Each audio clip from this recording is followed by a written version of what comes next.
The wagon didn't even slow when he pushed her off. Just the sound of wooden wheels shrinking into the wind as if she'd never been born. The sky yawned above her, big and gray and rolling with cloud, the prairie beneath it wide and flat as sorrow.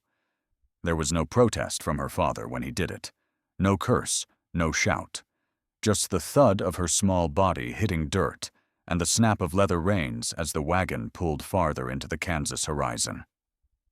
She lay still at first. Dust settled in the folds of her skirt, and her breath rose and fell like a bellows too long abused. Somewhere inside, she waited for him to turn back, to shout her name, to come retrieve her with trembling regret. But the sound of those wagon wheels kept growing smaller until even the rattle of the axles was gone. Her fingers closed around something hard and familiar in her pocket. The old fire striker. The one her mother had used on cold nights, tapping stone to flint with calm hands while singing low hymns that smelled like cornbread and camphor. That was before the cough took her, before the long wagon trip from Montgomery Parish, before her father became something bitter and mean. She held the striker now as if it could summon warmth or memory, but it sparked nothing, only silence and the creeping fingers of October cold. Temperance Reed was 13 years old and alone on the prairie. She sat up slowly, her skirt torn at the knee. Her boots caked with the red mud of recent rains. Around her, the land stretched flat and endless. No trees but a distant cottonwood near the dip of a draw. No fences, no cattle, no smoke to suggest hearth or home. Just prairie grass as far as the eye could see, and above it, a ceiling of cloud pressed low like a curse. Her first instinct was to run, to catch the wagon. But it had vanished into the eastern haze, where dusk and storm met in a smudge of blue. Her second instinct was to scream. She did not indulge it. Instead, she stood, brushed the mud from her hem, and began walking toward the lone cottonwood. The day faded fast. Each step grew heavier. Her stomach coiled in hunger and something worse, a blooming panic that threatened to climb up her throat and lodge there. She had no food, no canteen, only the striker and the small knife she kept strapped under her boot. Her father had taken her satchel with the rest of their supplies. But her mother's voice lived in her, still. Fear won't feed you, girl. Only fire and thought will. She reached the cottonwood as the sun bled beneath the clouds, pooling gold across the land. The tree leaned eastward, bent by the forever wind. Beneath it, a shallow hollow of dry leaves and root tangle offered the closest thing to shelter. Temperance knelt, cleared a small patch of ground, and pulled out the striker. She searched her pockets for dry moss or kindling. Nothing. Her fingers were stiff, blood crusting from a palm scraped during the fall. The wind bit deeper as night dropped. Somewhere far off, a coyote sang, high and lonely. Temperance shivered but refused to lie down. She worked until her fingers bled anew, trying to spark a flame from twigs damp with old rain. Nothing caught. Her hands trembled, not just from cold, but from something deeper. I won't die. Not tonight, she muttered, teeth chattering. She curled up in the hollow, knees pulled to her chest. The striker clutched tight. She thought of her mother's hands, warm, steady, tracing stories into her hair at night. She thought of the smell of frying cornmeal, of soft hymnals in the early light. But mostly, she thought of the way her father hadn't looked back. Sometime past midnight, the storm arrived. It wasn't violent. No thunder, no screaming winds, just a cold, quiet rain that soaked everything in silence. She didn't sleep, just drifted between shivers. Her thoughts chasing warm kitchens and gentler places that felt like dreams now. When morning came, the sky broke open with light. Pale, sharp, cold light. Her clothes were wet and clinging. Her boots had soaked through. The prairie looked no more forgiving than it had the night before. But she was alive. That meant something. She pushed herself upright, gritting against the ache in her shoulders and the numbness in her legs. A breeze stirred the grasses. And then, faint, thin, she heard it. A howl. It came from the west, or maybe the northwest. Not a dog's bark. Longer. Wilder. She turned slowly, heart pounding, scanned the line of distant grass swells. Nothing moved. But then came another, closer. She couldn't see them yet, but she knew. Wolves. She crouched, hand at her knife. Her breath came hard now. Survival, she realized, was not just hunger and cold. It had teeth, and those teeth were coming. She couldn't stay in the hollow. That much was clear. She needed height, distance, time. She ran, her legs screaming protest, the damp earth sucking at her heels. She made for the nearest rise, a low hillock crowned with a patch of scrub and a broken fence line. The wolves hadn't shown themselves yet, but they were out there, watching, smelling. She reached the top and dropped to her knees, eyes scanning for movement. Still nothing, but the howls were growing clearer. Temperance breathed hard, clenched the striker in one hand, and her knife in the other. She would not die with her back turned. If they came, they'd find her facing them. The wind whispered through the old fence rails, and somewhere behind it, something moved. She whirled, a shadow. Then it was gone. Her pulse drummed loud in her ears. She edged toward the fence, every footstep measured, her boots crunching softly on frost-hardened grass. A man stepped from the brush. He wore deerskin and moccasins. His braid hung long and wind-streaked. A bow slung across his back. His eyes, dark, deep, locked on hers. She froze. He did not raise his hands, did not speak. For a long moment, they simply looked at each other. Then he said quietly, "The wind's carrying your scent." She didn't speak. "You stay here, they'll find you." Still she said nothing. He crouched, picked up a broken branch, and held it out, not in threat, but in offering. "Build fire?" he asked. Her hand clenched the striker. "I have one." He nodded. "Then we go, before they circle." She stared at him. Her knees wanted to give, but her voice found its way through the fog. "I don't know you." He nodded again. "You will." And then he turned and started walking east, into the rising light. Temperance stood there, her whole body trembling. Wolves howled again. Closer now. So close they might already be watching from the grass. The man didn't look back, but he didn't walk fast either. He waited, quietly, without waiting. She looked down at her feet, mud-smeared, blistered, shaking. Then she looked at the fire striker in her hand, the only thing left of her mother. She clenched her jaw, and followed. She woke to distant howls cutting through the dawn. Not dogs, wolves. The man didn't step on twigs. He moved like shadow, silent in a land that betrayed every footstep. Temperance had never seen anyone walk like that. Every part of her still ached, shoulders from shivering, heels from cracked blisters, eyes from the weight of too much not said. But when the man passed through the grass just ahead of her, the stalks barely stirred. It was as if the wind parted for him. She followed, not with trust, but necessity. The sun was rising low and cold in the sky, turning the wet prairie silver. Her arms were scratched from briars, and her breath stung from the chill, but she kept on. Not a word was spoken between them for what felt like an hour. They climbed a gentle slope and dipped through a narrow cut in the earth where willows grew in a strange circle, like they'd been planted by a forgotten hand. She remembered something her mother once said, not in warning, but wonder. The land remembers kindness and cruelty. It struck her now, walking behind this stranger, how strange it was that he'd offered food first, and questions never. Her father would have demanded her name before giving so much as a crust of bread.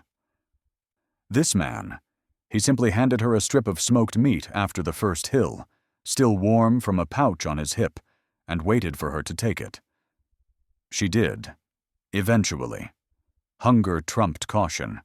He didn't ask where she was from, didn't ask her story. He only looked at her feet, bleeding through the seams of her cracked boots, and nodded like that answered everything. She ate quietly, sitting on a fallen log beside a shallow creek, the water brown with silt but cold, and moving. He crouched a few yards off, listening. His gaze flicked west, then north. She followed his eyes. Nothing. But he rose suddenly, fast as a fox but quiet, and said, "Move." That was the first full word he gave her. She obeyed. Their goal, though unspoken, was simple. Get farther from danger, get closer to safety. But each step forward came with a deeper question. What if danger knew how to follow? What if it wore a familiar face? They moved through narrow channels of earth, places where buffalo had once carved paths through the prairie. The grass stood high again, brushing her shoulders. The clouds thickened. Time slowed in this kind of land.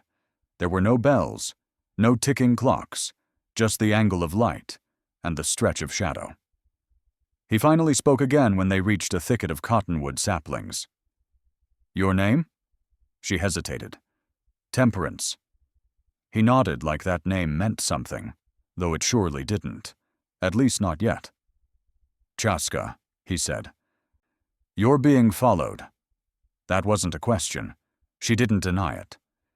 "My father's the one who left me," she said, "but he'll want me back." Chaska didn't respond. He simply stepped into the grass, parted it with his hand, and pointed.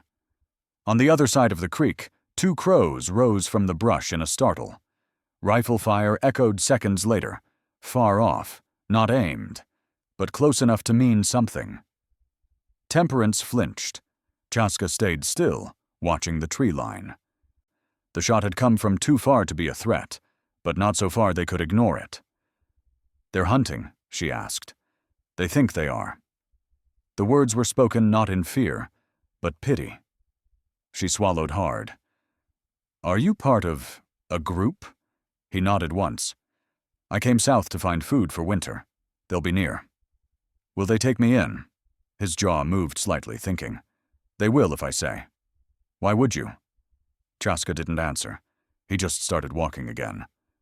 They passed a knotted bundle of wild onion growing beside a seep. He crouched, cut a few, handed her the tops. "Chew. Better than nothing." She obeyed again. The bitterness made her stomach lurch, but she swallowed. As they walked, the land changed. The hills rolled higher, forming ridges. Dry stone poked up through the grass. The sky dipped lower with the weight of late morning. She stumbled more now. The pain in her feet had turned sharp, but she refused to fall. Each step hurt worse than the last, but she kept her eyes on Chaska's back. He moved with a rhythm that suggested he'd been walking his whole life, like the land rose to meet his feet. They stopped just before midday on a ridgeline. From there, they could see for miles. Northward, a few scrub pines and dried arroyos. Southward, nothing but wind-swept grass. Chaska knelt and examined the dirt. "They crossed here." She looked down. A few prints, smudged from wind. Deeper than hers. 3 sets. "Men?" she asked. He nodded. "One your father. Others hired guns, maybe. Not all dumb. One's trailing well. Will they find us?"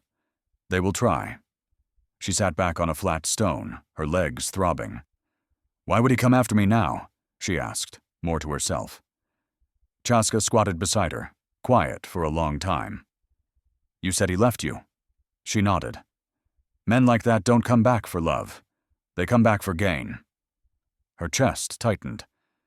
"My mother had a dowry." Jewelry hidden in her sewing roll. That could be it. "But he sold it months ago." Chaska looked at her. "Then maybe he sold you." She stared. It wasn't said cruelly. It was just the truth, laid bare like bone in the sand. He told a man once, she said slowly. He could get money for boarding a child in New Mexico territory. Chaska stood. Then he's not after you. He's after what you mean. She couldn't speak. Somewhere down the slope, the wind shifted. It carried more than dust. He turned suddenly. Move. She didn't hesitate this time. They ducked into the draw below the ridge and circled into a patch of low pine. Chaska knelt beside a rock, pulled aside moss, and revealed a stash of jerky and dried berries. Safe point, he explained. We place them around. He handed her a strip. She chewed slowly, grateful. They waited there a long time.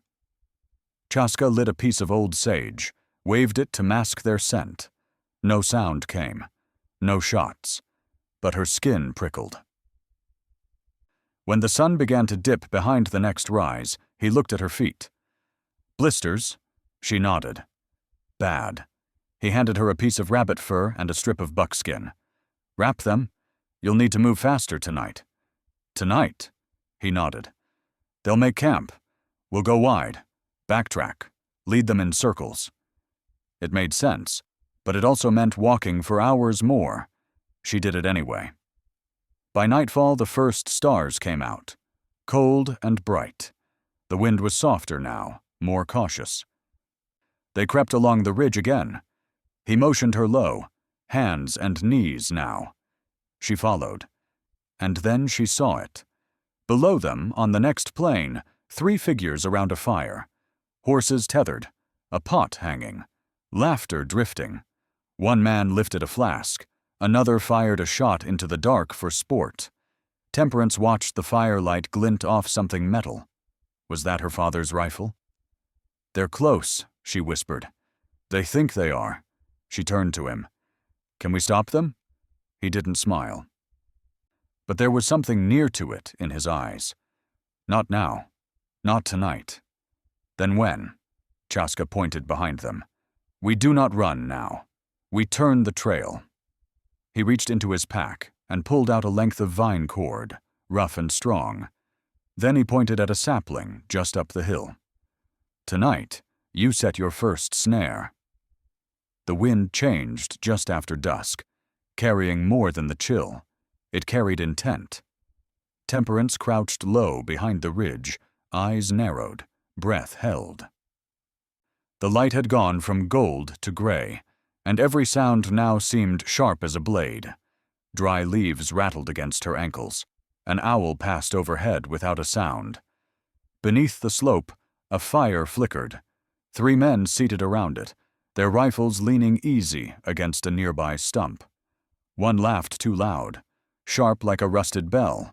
One poked at the flames with the confidence of a man who believed no harm could come from the dark. The third one, the one who never removed his hat, said little. But even from this distance, she could feel the gravity of him. Gideon Rook, her father. She did not need to see his face to know it was him. She knew it by the way he held his shoulders, the way he drank without toasting anything, the way he tilted his head when another man spoke, as if he were always weighing their worth, and usually finding it lacking. Chaska moved beside her with the silence of a deer.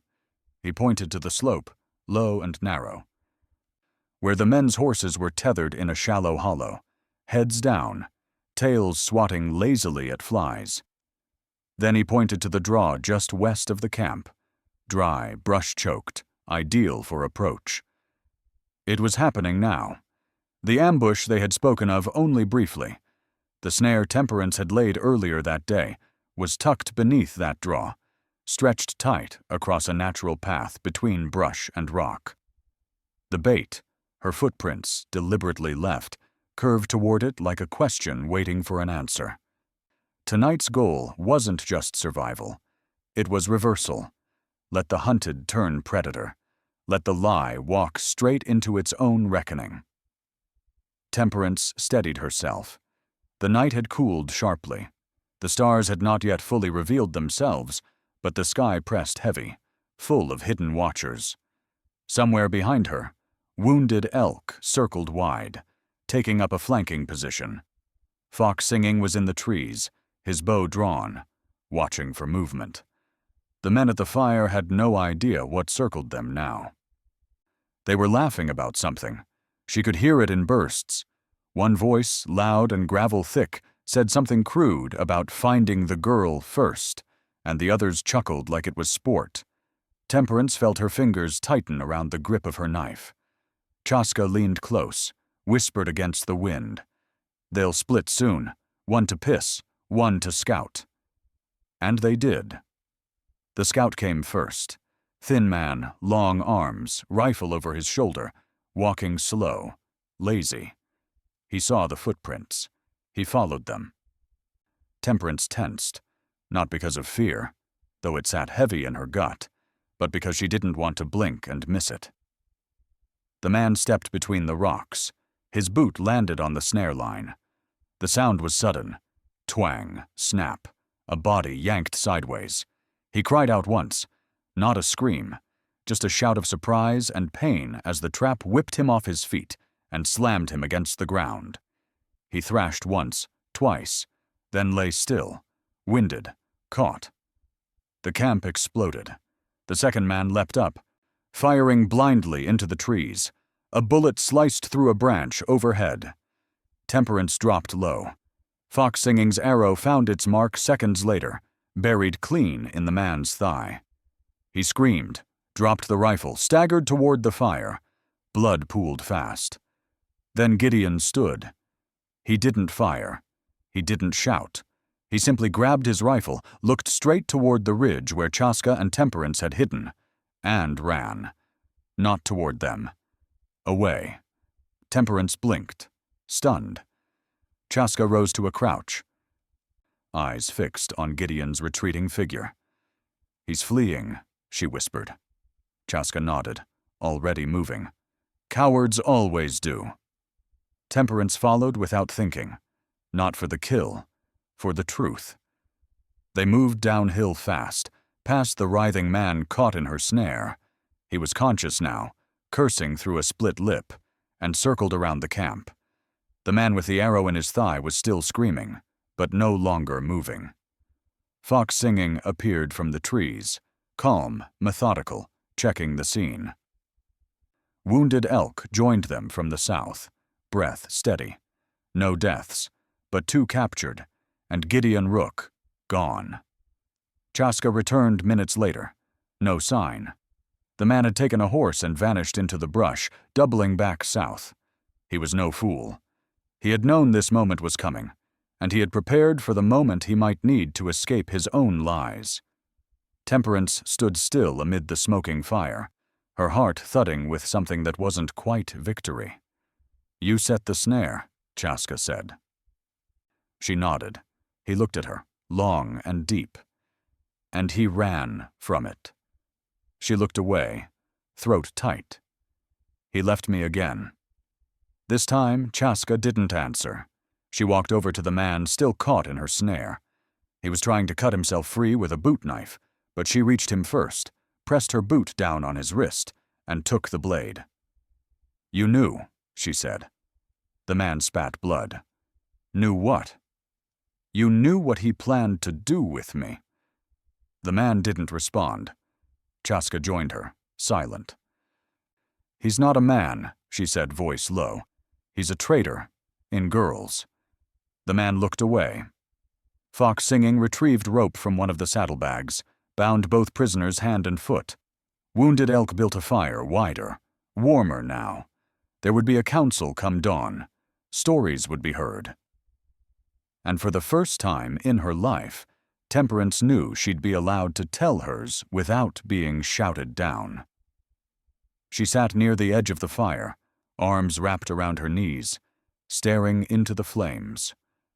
The flicker lit her face in amber and shadow, the heat pulling tears that didn't fall. Chaska crouched beside her. "You set a snare," he said again. Not praise, not accusation, just acknowledgement. She nodded. The flames danced between them. In the dark, the wind rustled high grass and owl wings beat quietly above. Then she heard a low chuckle from the man she had trapped. Didn't laugh like he'd won, laughed like he couldn't believe it. "Didn't think you had it in you, little girl," he said, teeth red with blood. Temperance met his eyes, her voice calm as dusk. "That's what my father thought, too." She turned back to the fire and said nothing else. They didn't sleep much that night, but the wolves didn't howl, and the wind stayed soft, and the prairie, after all it had taken, seemed to hold still in quiet judgment. "We need to move," Chaska said, eyes scanning the ridge. "Your father rides for soldiers now." The lantern in the lodge flickered low, throwing shadows like ghosts onto the hide walls. Smoke rose in ribbons toward the vented roof, and the scent of sweetgrass and pine sap hung in the still air. Outside, the prairie lay hushed in winter's breath, soft drifts rising over bent grass and long-forgotten trails. Temperance sat cross-legged beside the fire, a wool blanket draped over her shoulders, the bottom hem damp with snowmelt. Her hands rested on her lap, palms up, fingers raw and wrapped in cloth. She hadn't spoken since the night before, not since the trap had sprung and the men had been taken. But her silence was not surrender. It was gathering. Across the fire sat Chaska, quiet as always, sharpening his knife in slow, circular strokes against a stone. The two captured men had been taken to the edge of the camp, bound, but fed. No torture, no gloating. The Tauvaya didn't operate on vengeance, only truth, and that was harder to speak than most men realized. Word had spread through the winter camp. The girl from the prairie, the one who set the snare, was to speak before the council, not as a child, as a witness. Fox singing entered the lodge without a sound, snow clinging to the edge of his boots. He nodded toward Chaska. "Grandmother Snow will listen," he said. "The others wait." Temperance stood slowly, her legs stiff beneath her. She had not changed clothes, not bathed, not combed the dust from her hair. She wore the same torn skirts and worn blouse from the day she'd been abandoned. There was no vanity in her, only clarity. The council fire sat in the center of the camp, stones heaped in a ring older than any memory, smoke trailing into the sharp sky. Around it, elders wrapped in thick robes and furs sat in a circle. Grandmother Snow, eyes clouded with age, but mind sharper than steel, held the pipe in both hands. She raised it toward Temperance. "Come." Temperance stepped forward. The firelight carved lines on her face that hadn't been there 2 weeks ago. "You were thrown from your people," the elder woman said, voice like the cracking of an old cedar log. "And now you've returned with men in tow. What does this mean?" Temperance looked around the circle. She saw wounded elk. She saw Fox singing. She saw Chaska, standing just outside the light, not offering rescue, not interrupting, just waiting. "It means," she said, voice quiet but steady, "that sometimes the truth must be caught like a rabbit. You don't chase it. You snare it." Grandmother Snow nodded once, slowly. "Tell your snare," she said. So she did. Temperance told the story, not like a victim, but like a chronicler. She told of Gideon Rook, her father in name only, who had traded her safety for whiskey, who had left her on the prairie not from madness, but intent. She described the lie he'd told about her being stolen, about her being wild. She told of the men who followed, not to rescue her, but to deliver her elsewhere. She ended with the snare, the capture, the running away. The fire snapped and hissed. "Why come here?" asked one of the elders. "Why not run north? Or east?" Temperance looked into the flames. "Because this is where I stopped being lost." The silence that followed wasn't cold. It was respect. "Your father," Grandmother Snow said at last. "He rides now for Fort Clay. His voice will be louder than yours. The paper he carries heavier than your truth. Do you understand this?" Temperance nodded. "I do. What would you ask of us?" Her lips trembled once, but not from fear. from something deeper. A chance to stay, to help, to be judged by what I do, not what he says, the council murmured, voices low. After some time, Grandmother Snow raised a hand. "You are not one of us by blood," she said, "but blood lies. Fire tells truth. You did not burn when you had reason to."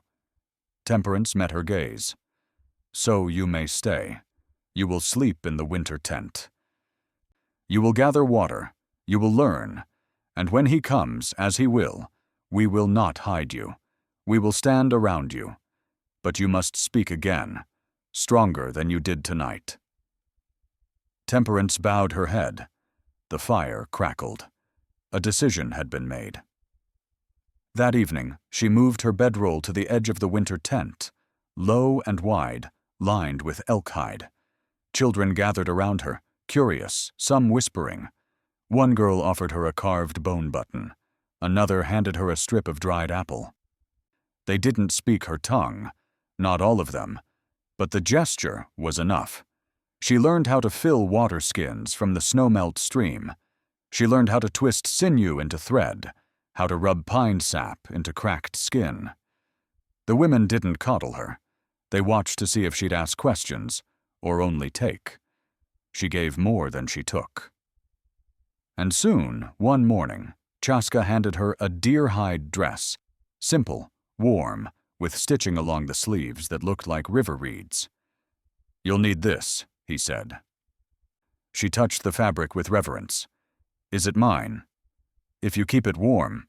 She smiled for the first time in days. The next morning, the scout returned. Fox Singing rode in just past sunrise, face pale beneath the paint. "He's coming," he said. "With men." Temperance didn't speak. She rose, folded her old blouse, and pulled the deer hide over her head. The cold air kissed her skin, but the hide held firm. Grandmother Snow met her at the center fire. "You do not have to face him alone." Temperance looked toward the ridge, where dust rose in a long line. "Yes," she said quietly. "I do." And then she stepped forward, as the first horses appeared over the hill. The first thing they saw wasn't the horses, it was the dust. Pale, dry, kicked up in sheets that curled toward the winter sky like smoke from a dying fire. The sound came after, hoofbeats, regular and sharp, 10 or 12 riders at least, moving with intent. No cattle drive. No trading party. This was a hunt. Temperance stood beside Grandmother Snow at the center of the Tovaya winter camp, heart steady, jaw set. She wore the deer-hide dress stitched with river reed patterns, her old torn blouse folded neatly beneath her sleeping mat. Her feet, still sore but wrapped in soft doeskin, were planted in frost-hardened earth. Beside her stood Chaska, unarmed by appearance, but no less dangerous for it. Wounded Elk stood at the edge of the camp, arms crossed. Fox Singing held a bow at his side, not drawn, not aimed, just there. They were not a war party, but they were not afraid. The riders crested the ridge. At the front, a man in a long brown coat with brass buttons, too clean for trail riding. Behind him, Gideon Rook, his hat low, rifle slung easy, mouth set in the shape of a man already certain of victory. Temperance did not flinch. The soldiers reined in, hooves kicking snow. The officer dismounted first, stepping forward with authority. A folded document in one hand. "Name's Captain Elias Renner," he said, voice clipped, formal. "Under jurisdiction of Fort Clay, we've come to retrieve the girl named Temperance Reed. She's been reported as missing and possibly abducted." No one moved. Renner looked at Grandmother Snow, unsure where to direct his words. Gideon slid from his horse, swaggering forward. "She's my daughter," he said. "These people stole her. I've come to take her home." Temperance stepped forward, slow and calm. "You left me to die," she said. Gideon blinked, but only once. He recovered fast. "That's not true, honey. You ran off. You got scared, and I was thrown from the wagon." Her voice did not rise, but it did not shake. "You pushed me." Renner frowned, glancing between them. "That's a strong accusation, girl." "It's not an accusation," she said. "It's the truth." Chaska stepped forward now, his stance steady. She was found starving. No gear. No food. No tools. She'd have frozen if we hadn't brought her in. Gideon laughed, a dry, false sound. "You people been feeding her lies, I see. Girl's confused. Always had spells, didn't you, Temperance? Talking to ghosts, mumbling in your sleep. That's why your mama couldn't trust you to work the fields." Something snapped low in her belly. A thread pulled too tight, breaking. "I sewed every hem she wore to church," Temperance said, voice like flint. "I fed her when your hands were too drunk to carry a spoon." The fire behind her cracked loud. The camp was silent. Renner shifted. "Still," he said carefully, "without proof, I can't deny a father's legal claim." Grandmother Snow stepped forward now, slow and proud. "There is proof," she said. From the crowd, Fox Singing emerged, carrying a bundle wrapped in canvas. He knelt and unfolded it. Inside lay the journal, leather-bound, water-damaged, but legible. Temperance had found it days earlier among her few belongings. It had belonged to her mother, and it told the truth. She stepped forward, opened the book to a page marked with a bone button. She read aloud. October 15th, 1887. Gideon spent the last of the coin on drink. He struck Temperance again. I fear he sees her as something to barter. Renner's face shifted. The men behind him glanced at one another. Gideon took a step back. That's just a woman's nonsense, grief talk, from when she was dying. She wrote until the day she died, Temperance said. And she buried the journal in her sewing box. I found it a week before we left Montgomery Parish. I took it. I didn't know why then. Now I do. Renner took the book, scanned the entries. Gideon's hand twitched toward his rifle. Chaska moved in half a breath. "Don't," he said, quiet and final. For a long moment, no one moved. Then Renner exhaled. "This is enough," he said. He turned to his men. "Secure the prisoner." Gideon roared, spun, reached for his gun. But Fox Singing's arrow was faster. It buried in the dirt at his feet, quivering. Gideon froze. Two soldiers dismounted, wrestled him down. Temperance watched, her throat tight, not with grief, but with finality. It was over. The chase, the fear, the unanswered questions. Gideon Rook was led away in iron cuffs. Before he was hauled into the saddle, he spat at her feet. "You ain't worth the breath it took to birth you." Temperance didn't flinch. "I wasn't yours to ruin," she said. He looked at her like he didn't recognize her anymore. And maybe he didn't. When the soldiers rode out, dragging him in tow, the dust didn't rise quite so high. Back at the fire, Grandmother Snow handed her the journal. "Keep it close," she said. "Truth fades if it's not guarded." Temperance held it tight. Later that night, Chaska brought her a new needle and a scrap of cloth. "Thought you might want to mend something." She smiled. For the first time in a long time, her hands didn't tremble when she threaded the string. Tomorrow she would sew, and work, and learn. But tonight she would sit beneath the stars, wrapped in deerskin and silence, and listen as the prairie exhaled. The wind carried no footsteps, no howls, only quiet. And then, in the distance, came the sound of hooves, returning. But not Gideon. Another rider. Alone. Carrying a message. The rider came at first light, hooves soft in the snow-crusted soil, breath steaming in rhythm with the frost. He carried no banner and wore no uniform, but the way he held his reins, tight, measured, upright, marked him as someone used to delivering news that wasn't always welcome. Temperance rose from her bedroll in the winter tent, blinking against the sharp wind that sliced through the cottonwood trees. Her fingers had barely warmed from sleep, but her boots were already laced. It had become her rhythm. Wake early, tend the fire, carry water. There was no luxury in survival, only repetition, and lately, comfort in it. The messenger dismounted at the edge of camp, a slim figure cloaked in wool, face half-shadowed by a wide-brimmed hat. His horse, lathered at the neck, dipped its head, grateful for the pause. Chaska emerged first from the eastern side of the camp, bow slung across his back. He exchanged a short word with the rider. Quiet enough that no one else could hear, then turned to find her. His expression was unreadable. "Message for you," he said. Temperance stepped forward slowly.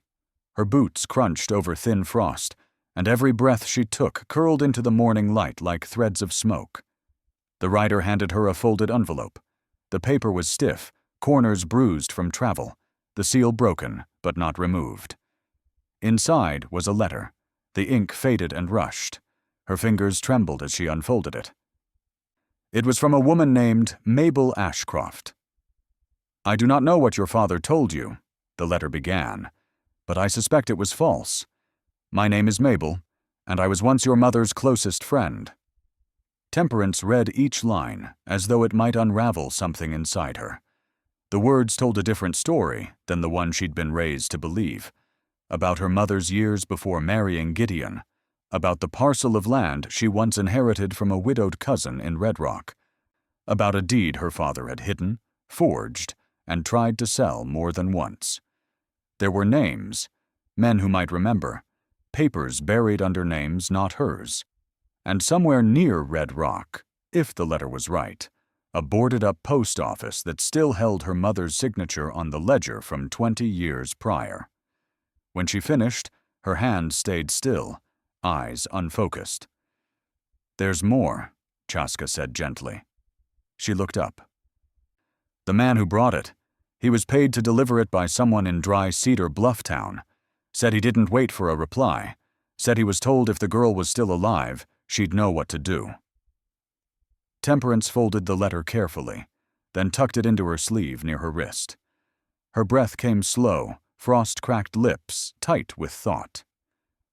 A road had opened, not paved with certainty, but with fragments, possibility, buried truth, and the lingering scent of a lie not yet silenced.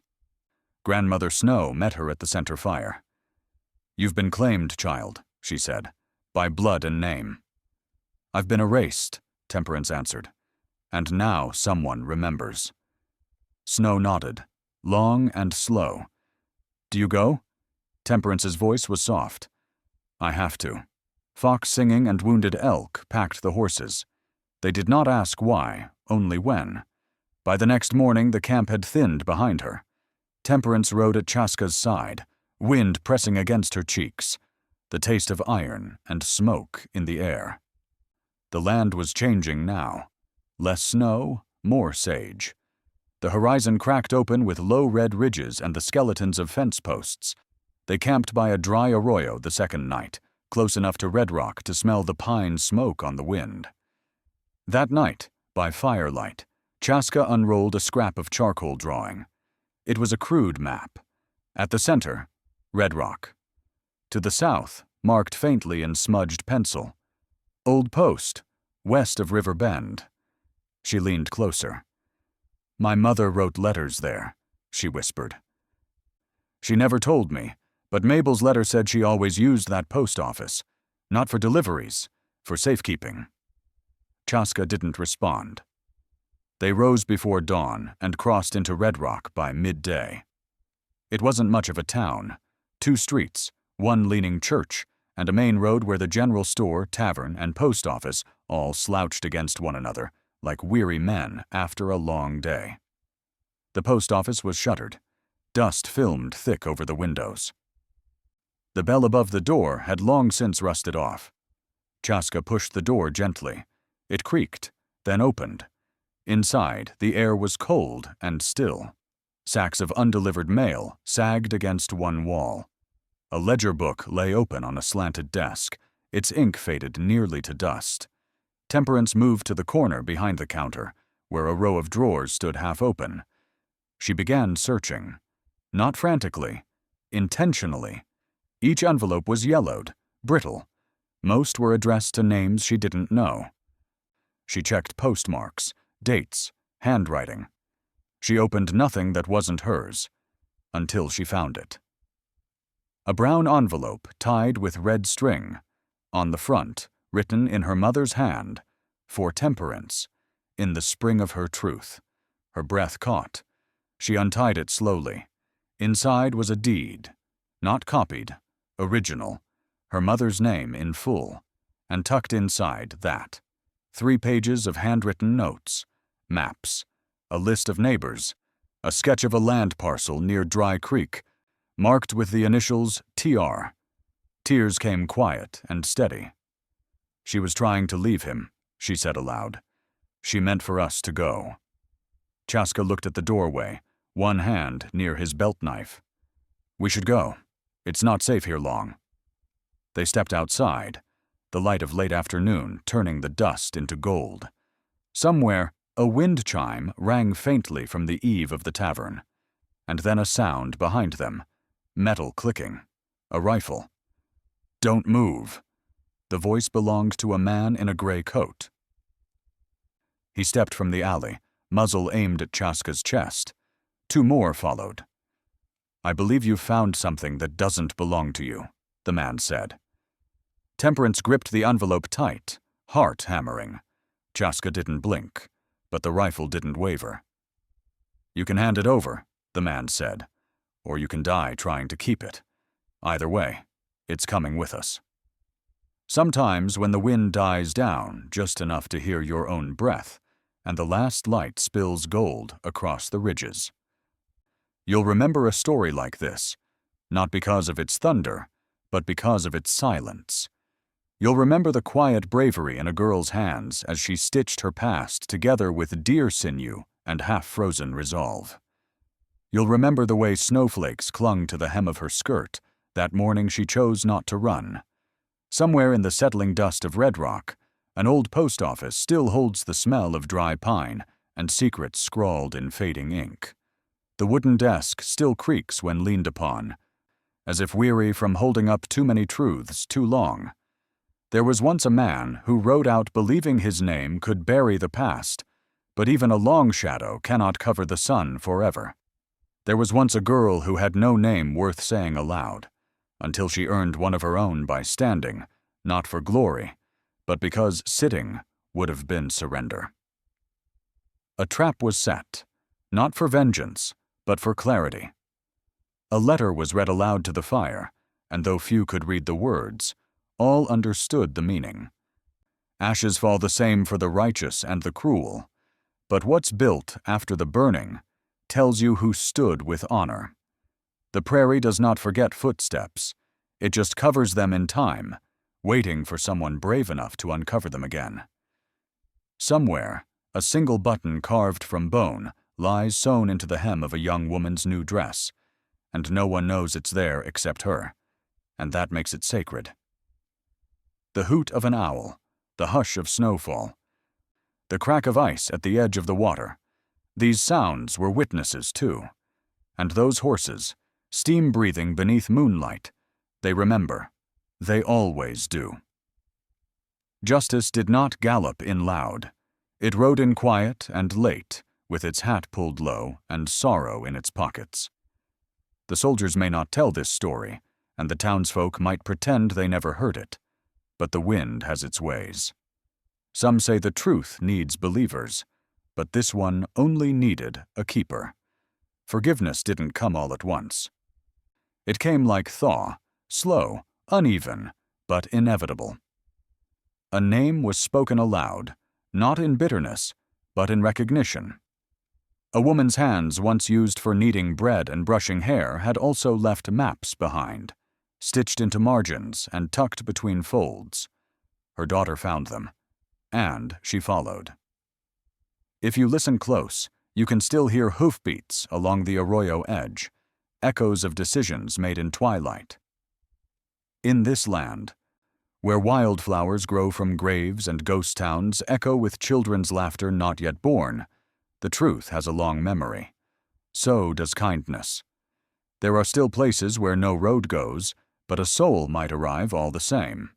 Some endings are not triumphs, but reckonings. Some reckonings carry no banners, just the quiet look of someone who has nothing left to prove. And that's enough. That's more than most. So if this story settles in your chest like the last warm sip from a tin cup beside a campfire gone low, let it rest there. Let it remind you that honor can be buried, but not erased. That justice may come late, but it still matters. That a forgotten woman, given just a thread of remembrance, can stitch back a whole generation's worth of dignity. And that sometimes truth needs no audience, just one soul brave enough to carry it. If you felt something tonight, regret or peace or the long sigh of belated understanding, leave a small sign in the dust. And if you wish to sit with us again, by the light of another old tale and the sound of a creaking saddle, subscribe to our channel. The stories haven't ended. They're just waiting for someone to listen.